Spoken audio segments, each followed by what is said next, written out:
आणि तुम्ही कोणाबद्दल बोलताय? फडणवीस साहेबांसाठी की एक आदर्श गृहमंत्री म्हणून संपूर्ण भारतामध्ये त्यांचं नाव आहे. त्या कोर्टाने जे बालन्यायाचं कोर्ट असतं त्या कोर्टाने दिलेला निकाल होता, त्याच्याबद्दल गव्हर्नमेंटला कसं दोषी धरता येईल? त्याच्यावर गव्हर्नमेंटने अपील केलं, पुन्हा त्या मुलाला अटक केलं आणि 5 लोकांना अटक केलं. ज्या बारमध्ये त्याला मद्य देण्यात आलं त्याच्यावर ॲक्शन घेतली. गव्हर्नमेंट स्ट्रिक्ट ॲक्शन घेत आहे. मला एवढंच वाटतं की ज्यांचं ह्याच्यामध्ये बळी घेतले त्याच्याबद्दल सुद्धा काहीतरी विचार करावा. हे मी मुख्यमंत्री महोदयांशी बोलणार आहे. आणि राजकारण कसलं करतं आणि राहुल गांधी याच्यावर काय लिहितात? त्यांना माहितीसुद्धा नाही आहे परत अटक केली म्हणून.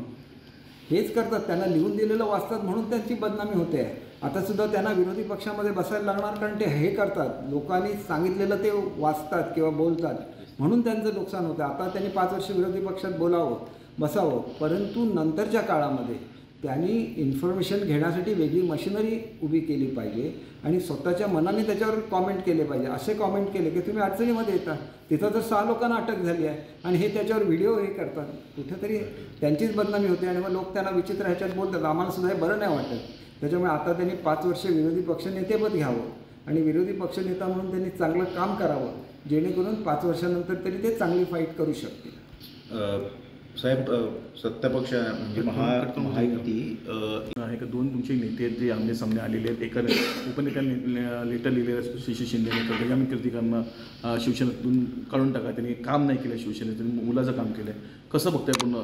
हे बघा, असा प्रसंग महाभारतामध्ये सुद्धा आलेला होता आणि अर्जुनाने आपलं गांडीव धनुष्य हे खाली ठेवलेलं होतं.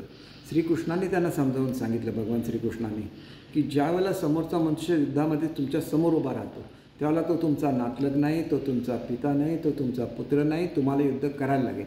त्यांनासुद्धा असं सांगणारा कोण भेटला असता त्यांनीसुद्धा युद्ध केलं असतं. शेवटी एक घरगुती हे होता आणि माझी खात्री आहे की त्यांनी तिथली संघटना बांधवण्यासाठी मनापासून कष्ट घेतले, जे मी स्वतः बघितलेले आहे. त्याच्यामुळे एखाद्या वेळेला असं घडलं असेल, ते काय स्वतःहून त्यांनी उघड प्रचार केलेला नाही.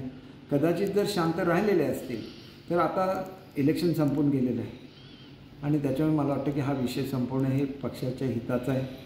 ते ज्येष्ठ नेते आहेत, जे काय बोलायचं ते मुख्यमंत्री आणि त्यांनी एकत्र एका खोलीमध्ये बसावं आणि हा विषय मिटवावा.